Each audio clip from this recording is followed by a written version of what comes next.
Smoking is not permitted at Disney's Animal Kingdom, except in the designated area outside the park entrance.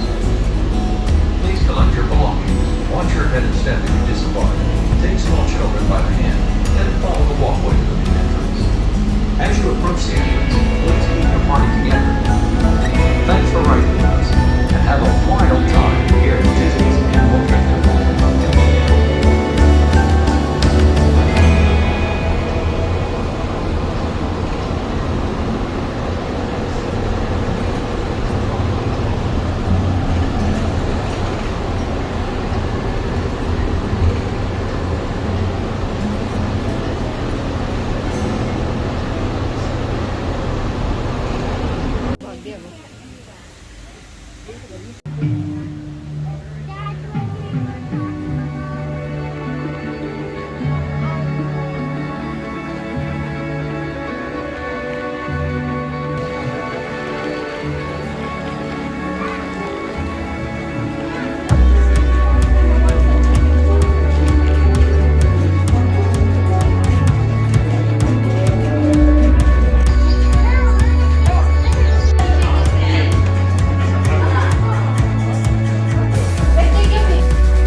means grip-like.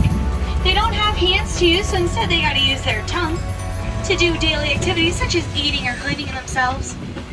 In fact, an okapi's tongue is so long, they can even lick their own eyeballs and clean out their own ears. Isn't nature amazing, my friends? Now, the okapi is extremely elusive, so elusive, in fact, that we in the Western world did not believe they existed until we finally found one in 1901, the same year that Walt Disney was born. And they are so good at hiding, my friends, we didn't even get a picture of a wild okapi until 2018.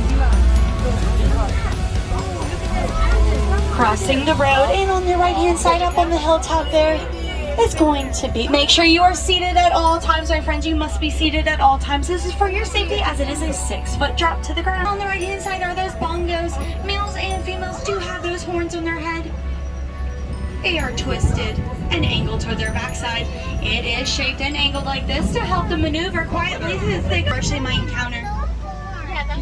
Also, on your right-hand side, does not have any horns on our head, but the males have horns, and their horns can grow to be around 6 feet tall on their heads. That's right, my friends, not 6 inches, 6 feet. Up on the island there, you'll see some pelicans. These are pink-backed pelicans. These are the smallest of the pelican species.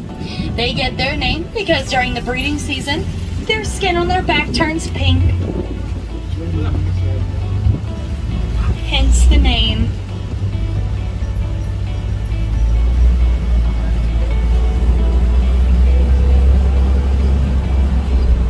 Now, my friends, river is not one, but 2, actually 3 Nile hippopotamuses. Now, hippos spend the majority of their life in the water. They do this to protect their sensitive skin from being sunburned from the harsh sun. Now, they do stay in the water all day. They can even hold their breath up to 8 minutes at a time, even while sleeping. They usually get out of the water like in the later parts of the day, just like now. Now, my friends, remember, no Simba poses with your children. Remain seated, especially since we're going over this very questionable bridge. On your left-hand side are Nile crocodiles. They are real, they are alive. They are not made of plastic like the ones on Jungle Cruise, my friends. You see, they just love to conserve their energy whenever possible, since they only eat around once a week. Now, depending on their last meal, how big it was, they can go an entire month without a meal tree. It gets its very second clever name because, well, it looks like a tree that's been turned upside down with its root system exposed. The tree looks like this 9 months out of the year, as it is leafless during that time. As I said just now, no two safaris are ever the same.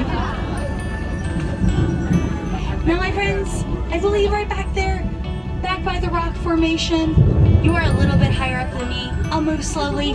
I believe that is a spotted hyena that I see against the rock there. Right past that tree all the way at the end. They blend in so well to their surroundings. I'm going to go very slowly. If you look to your left at the den, in between the two patches of where those tall grasses is, you should be able to see its face. Hyenas are extremely matriarchal.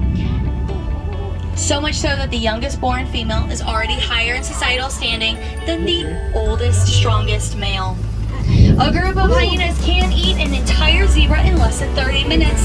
The only thing their bodies cannot digest is horns. Speaking of horns, you'll see some cattle on your left and right hand side. Also some wildebeest back there. I'm going to talk about the cattle first for a little bit, and then I'm going to get back to the wildebeest. Now these horns you see on the cattle, these are Ankole cattle. The horns on their head look heavy, but they're not. They're actually lightweight and hollow inside with a honeycomb-like structure. You see they have their veins and capillaries in there, and this will help regulate their They were domesticated because they want to see each other. Now, my friends, those wildebeest back there that you saw in that corner, also known as Mufasa's demise, are the second most densely populated mammals on Earth. Second to that is humans. In fact, they love to migrate in large patterns. They do believe in safety in numbers. Up to 1 point on your right-hand side, these are Hartmann Mountain zebras. They are different as they live near more mountainous terrain, so their hooves are a little bit smaller. You also might notice a sagging neck there, as it's kind of like a pouch for water. And their stripes do not cover their whole bodies. They do have those white underbellies there on those zebras. Now, a group of zebras is called a dazzle. And if you've ever asked yourself if a zebra was black, those white stripes do develop over. Now, my friends, it is giraffes. There are 9 subspecies of giraffes in the world. The ones that you're seeing here today are Maasai giraffes. You can even tell the difference between giraffes just by the spots on their bodies. These have almost like a puzzle-like patchwork on their bodies. Now, they can grow to be around 16 to 18 feet tall. Friends, it's the 8th wonder of the world, the backside of some African elephants. It may not be a great view, my friends, but it is a view nonetheless. And as I go ahead, now I have heard from the warden that they're having sightings of more elephants up ahead, so hopefully we might be able to catch 1 or 2. Now, my friends, like how the giraffe and the okapi have prehensile tongues, elephants have prehensile trunks. Does anybody want to guess how many muscles are inside their trunks alone? Does anyone want to call out a number? You can be loud for once. Don't worry, there's no animals nearby. 200? Okay, my friends, well, you're just a little off. It's around 40,000 muscles inside that trunk there. With those 40,000 muscles, they can pick up something as simple as a single blade of grass or move entire tree trunks out of the way. They can even drink a couple gallons of water at once, sprayed on their back. They do this to kind of cool themselves down in the hot sun. Speaking of elephants, on the right-hand side of the red clay pits, you'll see some tusk marks. This does show more sign of elephant activity. I actually see some more up ahead on the left, very excitedly. Elephants love to eat that red clay. It's kind of like adding minerals to their diet, kind of like a vitamin supplement that we take in the morning. Now, there are 2 species of elephants in the world. You have the Asian elephant, and then the African elephant is the largest of the species. They also have incredibly large ears. Ears back and forth. They can cool down their body temperature by 15 degrees alone.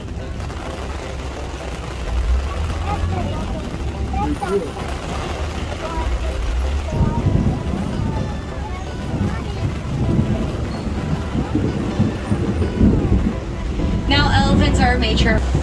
Now it does appear to be alone, so I can assume that it's a male since they are typically solitary creatures. I believe that is Gus, one of our oldest elephants. Still the lightest shade of pink. Now when they're born, they're actually not pink, they're actually gray and fluffy. They get their color after a year or so from eating things such as shroom in this area. I guess he wants to roam around. This is one of the rarest antelope species in the world. His name's Sebastian. He's pretty old, pretty grumpy, but we love him all the same. Extinction today there's around 3,000 in the world. Now, we're going to drive our attention to the cheetahs since they are out and about. Cheetahs are the fastest land animal on Earth, my friends. This means they can reach speeds of 60 miles per hour in less than 3 seconds. Now, they are not long distance runners. After about 2.5, oh yeah, I forgot to tell you. I apologize. They can run an entire football field in less than 6 seconds. Adorable goats are amazing examples of how humans and animals can not only live together, but thrive together. You see, usually when it's not raining, what they'll do is they'll eat the grass as well as any of the weeds in the area of keeping the lawn and provide humans with milk. Their milk is so nutritious that it's even more nutritious than cow's milk. We do salute them for the hard work that they do here in the Harambe Wildlife Reserve every single day. Now, my friends, while saving entire species from extinction is a wonderful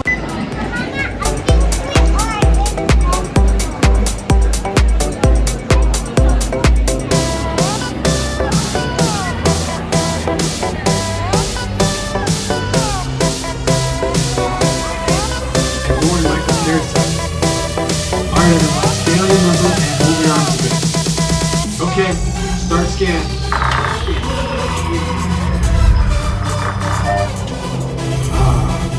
You've all got them. But don't worry, they're very common around these parts. Let's start the decon.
Look here.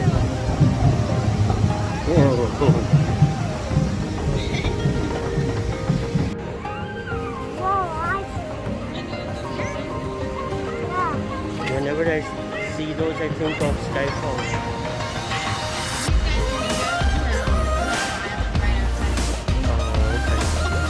Because in the movie Skyfall, there was a scene that had Komodo dragons fighting. Yeah. Got it.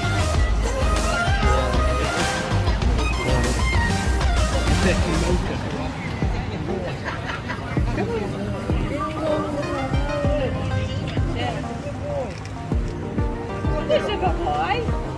Maybe it's a girl. It's a girl. It is a girl. Yep.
of a giraffe, stripes like a zebra.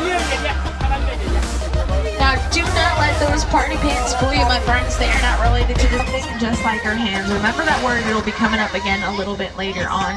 Now, there's another saddle-built stork down here to our left-hand side. They're also nicknamed the Ghost of the Forest because they are so good at camouflage that they are rarely ever seen. Hello!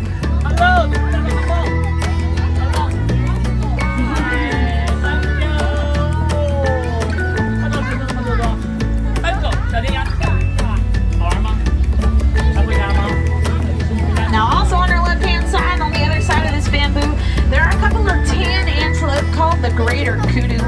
Now these greater kudu are one of the tallest antelope in Africa. They can actually grow to be about 55 inches tall. Now we're crossing over some Maji here, Maji. Now these white and gray birds kind of swimming around there are called pink-backed pelicans. They get their name from the pink coloring that appears under their wings and on their backs during mating season. Now let's go see a baby hippo, huh?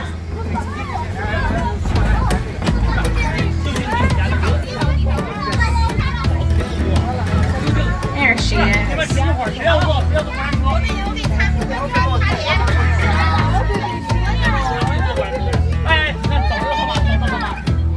Speeds of about 10 miles per hour, and good old Simba one here goes a whopping 8, so we're gonna keep moving.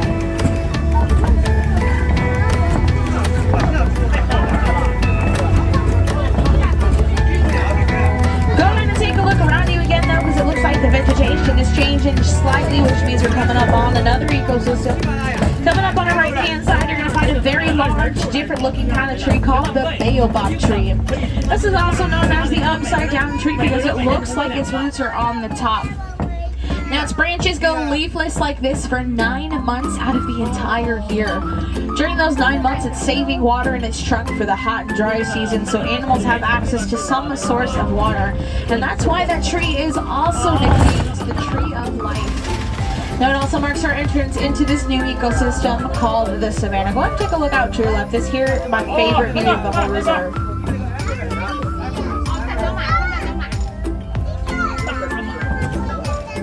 Now, my friends, it is views like this that are reasons reserves like this are established.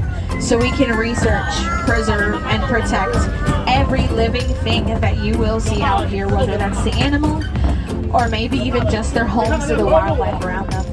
Now, there's a lot of really cool things that she's scattered all the way around the savannah here. Coming up on our right-hand side, you're going to find some Mancoli cattle. These are also known as the Watusi cattle, one of the only 2 domesticated animals you'll find on this reserve. Now their horns are really long and look like they should be kind of thick and heavy, right? They're actually a honeycomb structure on the inside, which means they're really light. Now they also have blood vessels running up to the tippy top of those horns, and that is what they use to cool themselves down.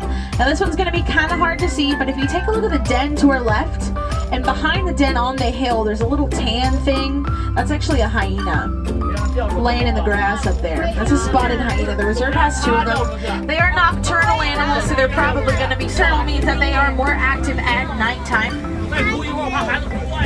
Now, a lot of people believe that hyena are scavengers. They actually hunt for 90% of their own food.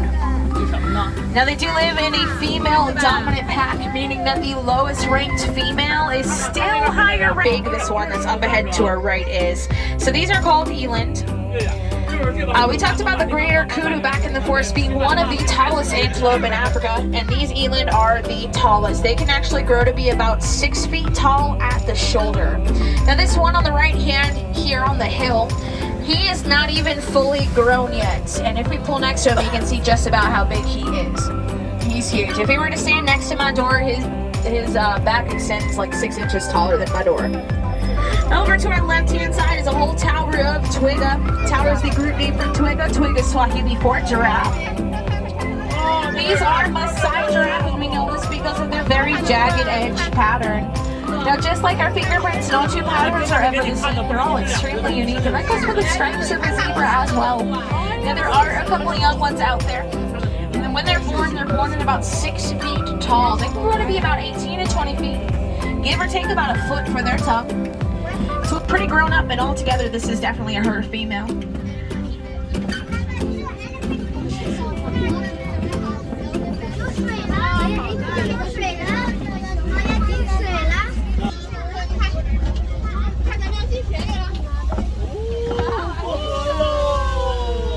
Now we're about to pass a whole flamboyance of greater flamingo. Flamboyance is the group. They're about 3 or 4 months old. They do have some of their mature feathers growing in, which are those white feathers. So the mature feathers do grow in white, and they get their pink coloring from their diet that mostly consists of brine shrimp. They can have the speeds at about 60 miles per hour. Only for a couple hundred yards though, and it's short bursts. So if they're hunting or chasing after something, they have to time it out pretty perfectly. Otherwise they run out of energy, and it takes them about 45 rhinos. As you can see, they're more of a gray color. They actually get the name from a big... Now over here to our left-hand side, up sure they can see everything that's going on down and around below them. Now that is a lioness. We can tell because she doesn't have a mate. Now the reserve does have 1 male and 2 females, so hopefully all of them are out. That would be pretty cool. They are nocturnal animals, meaning that, again, they're active at nighttime. And they spend between 6... A lion's roar can be heard from up to 5 miles away. Does anybody know what the Swahili word for lion is? No? I'm gonna blow your mind. It's Simba. Yep, Simba is Swahili for lion, and Mufasa is Swahili for king. So just be guys. To our right, there's one single dark brown antelope laying in the dirt. That's called a bontabak. We'll talk about him in just a second, because I also want to show you these ostrich eggs down here to the right. Now, I don't see any ostrich around. Ostrich is the largest species of bird, though. Each egg weighs about 3 pounds each. And again, make sure everybody stays seated, please. Awesome, thank you so much. Now that bontabak, I wanted to talk about him for a second. Because would typically have to rely on the wildlife around them to get. But since they have that milk, they no longer have to do so. So once again, it protects the wildlife and gives these villagers a new source of income because they're able to sell the milk. It's a beautiful win-win for everybody. And a great example of how we can find ways to live in peace and harmony with these animals and the wildlife around us.